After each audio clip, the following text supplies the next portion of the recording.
Good morning, students. My name is Suprita and I am a physics faculty working in Indian Academy PU College. In our last video, we have discussed about the combination of resistors when they are connected in series combination.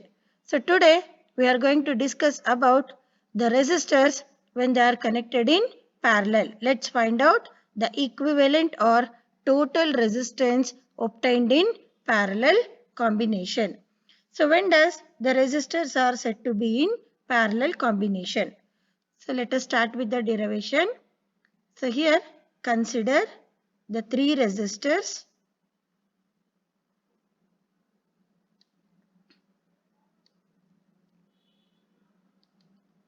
Consider three resistors R1, R2 and R3. So these three resistors, when they are said to be in parallel, when the each end of the resistor is connected to one point and other end of the resistor is connected to other end. So I'll take these 2 points as X and Y. If each end of the resistor is connected to one point and all other ends are connected at other point, then they are said to be in parallel combination. Now this entire combination is again connected across a battery of certain voltage and a plug key, then an ammeter. So ammeter is used to find out the total current passing through the circuit.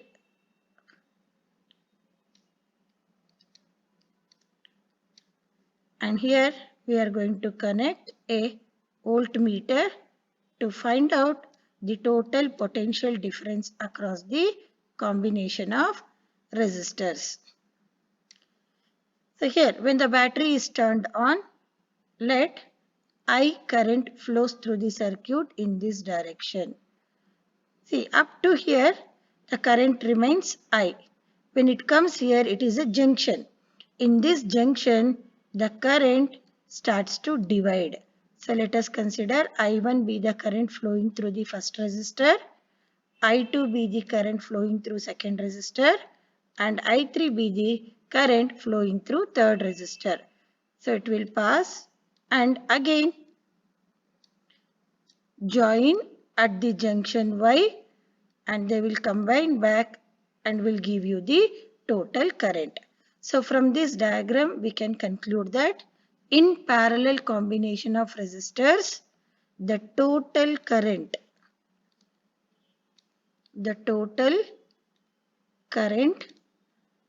across the combination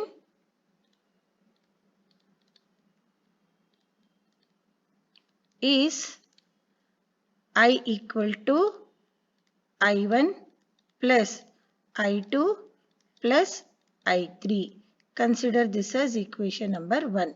Since all the ends are connected at the same point, the potential difference across each resistor remains same.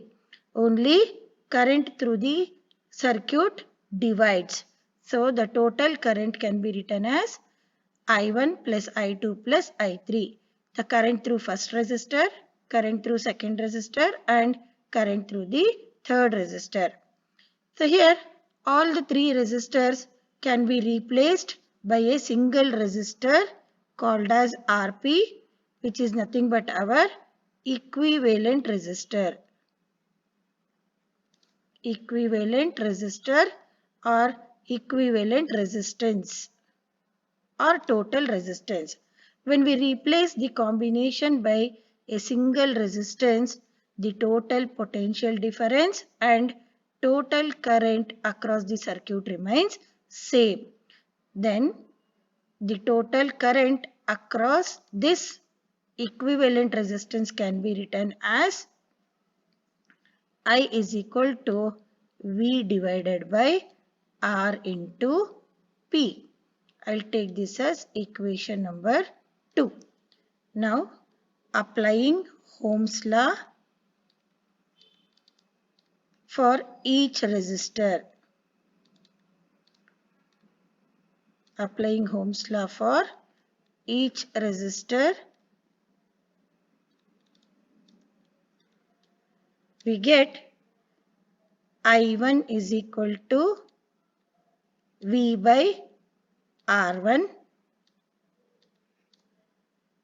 I2 is equal to V by R2, and I3 equal to V by R3. So using the equations 2, 3, 4 and 5 in equation 1. Observe, equation 2 is I is equal to V by Rp, equation 3 is V by R1, equation 4 V by R2 and equation 5 is V by R3. So our equation 1 is I is equal to I1 plus I2 plus I3. So substitute the values of 2, 3 and 4 and 5. So we get V by Rp is equal to V by R1 plus V by R2 plus V by R3. So this can be written as, taking V outside, 1 by R1 plus 1 by R2 plus 1 by R3. So V gets cancelled. We get 1 by Rp is equal to 1 by R1 plus 1 by R2 plus 1 by R3. This equation gives you the total resistance of the resistors when they are connected in parallel combination. So, from this equation we can write that the equivalent resistance Rp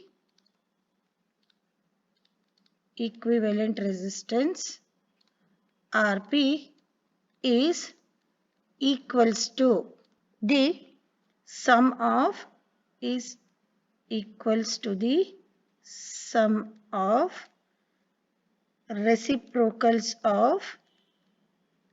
sum of reciprocals of the individual resistances. Sum of the reciprocal of the individual resistances. So this is one more important question which can be appeared in 10th standard exam. So in the next video we will discuss a numerical if the resistors are connected in series and parallel, how to find the effective or equivalent resistance and current through the resistors. Thank you students for joining me.